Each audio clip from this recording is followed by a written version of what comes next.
With the EOS M50 being one of Canon's smallest mirrorless cameras, it begs the question, is this camera pocketable? Well, with this lens, it might just be.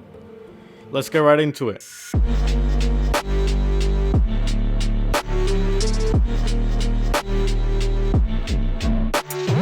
Now, the Canon EF-M 22mm lens is actually Canon's only EF-M pancake lens. Not that they have many lenses anyway, but still. Now, if you've heard about this lens before, you probably know that this lens has been out for a while. It's almost 10 years old. This is not necessarily an antique, but it does beg the question, does it still hold up?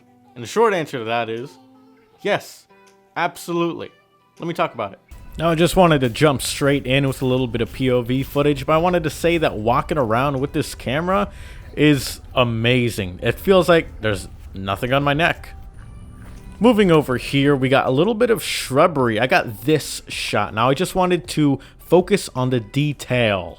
As you can see here, you can see that the image is very sharp. As we start to move up, you do get that shallow depth of field, all that nice creamy bokeh. Now, some of this was not expected, but what was expected was a little bit of chromatic aberration, as this is a lower end sensor. Being a pancake lens at 22mm, this is going to be a wide angle lens, but it's not as wide as you may think. Since this lens is on an APS-C camera, not a full frame camera, so it is a crop sensor, it is going to be, well, a 1.6 times crop, bringing that 22mm to about 35mm, which is actually what I shoot with normally. If you want to see some of that photography, here you go. At eddyhphoto on Instagram, I post photography. Makes sense, right? Who would have guessed? And similarly enough to my 35mm 1.8 lens that I normally shoot with, this has a very similar aperture of f2. So if I want to take this on the go, maybe if I'm hanging out with friends at night, I don't want to bring a full frame camera with me downtown. It's a little bit sketch having this around with a low aperture, maybe around nighttime, sunset, even during the day. Whatever you want to do, the aperture is low enough for me to comfortably use it around lower light situations. And since this is an f2 lens, you get a pretty good amount of bokeh. Overall, the performance of this lens's autofocus is pretty good. It bounces back between subjects pretty quickly and smoothly. Honestly, my biggest gripe about this lens is ironically the manual focus. It's not realistically accessible. You kind of have this really skinny ring, and it just doesn't fit anyone's hands well, like at all. It's just something I gotta get used to, I guess. Moving on to color accuracy, the colors in this are very vibrant. Sometimes they fall a little bit flat, but that's nothing the little color grading can't fix. So here is a quick video test actually using the EOS M50 along with the lens. Doesn't look half bad. Right now I am recording at 1080p. If I was recording at 4K, there'd be a huge crop. You'd probably only see like the top of my forehead. Now I did measure this. This is actually exactly 3 feet away from me. That was too much. But yeah, 3 feet away from me. I am at my desk. And the main reason I'm going to use this camera here is to act as my webcam.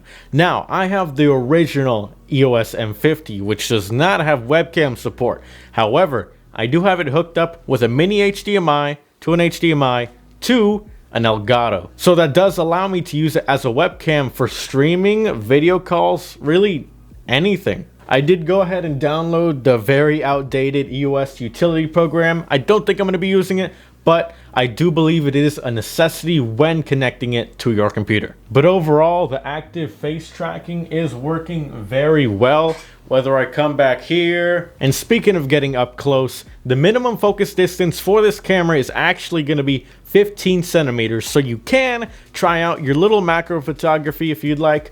Get up close with flowers, maybe a little like action figure. This does add a little artsy element to the lens, which I think is pretty cool. Here I am holding up my hat to the actual camera. That way you can check to see how close you can get to it. Looks pretty good. Don't mind my shaky hands. Don't look at them. Don't look at them. Alrighty, so the last thing I wanted to mention, because a lot of people do use the EOS M50 as a vlogging camera, is it any good at vlogging? Well, by the looks of it right now, this is how I'm holding it handheld. Hand on the camera right next to the lens. It is pretty up close at 22 millimeters, but it is still usable. If I use something like a GorillaPod, I can get about a foot out of it. If I have another person with me, they might be a little bit blurred out, but they are going to be in shot. Overall, I would definitely recommend this for vlogs, mainly because it is not that heavy and you are going to get a lot more out of it because of that. Because if you have anything heavier than this, it is definitely going to weigh your arm down. You're going to get tired, and then you're not really going to want to use the lens or the camera, which is the biggest thing. Because if you're not using the camera, you're not creating anything. And yeah, that's it. Even though this is a prime lens, the versatility on it is outstanding. This, to me, is your do-it-all lens. I can put it in my camera bag, use it for so many different situations. I have reasons to use it besides, oh, just one shoot, maybe one or two shoots. I can keep using this over and over for so many different things. I love it. Anyway, y'all, if you did enjoy today's video, and if you do enjoy the EOS M50, I do have a whole playlist on it right over here, so check it out. Maybe why you should get the EOS M50, or maybe some accessories on it.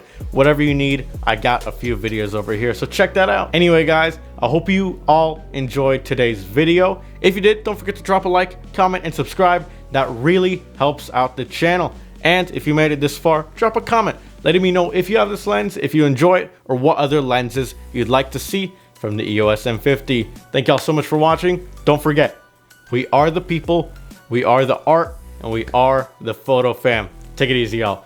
Bye-bye.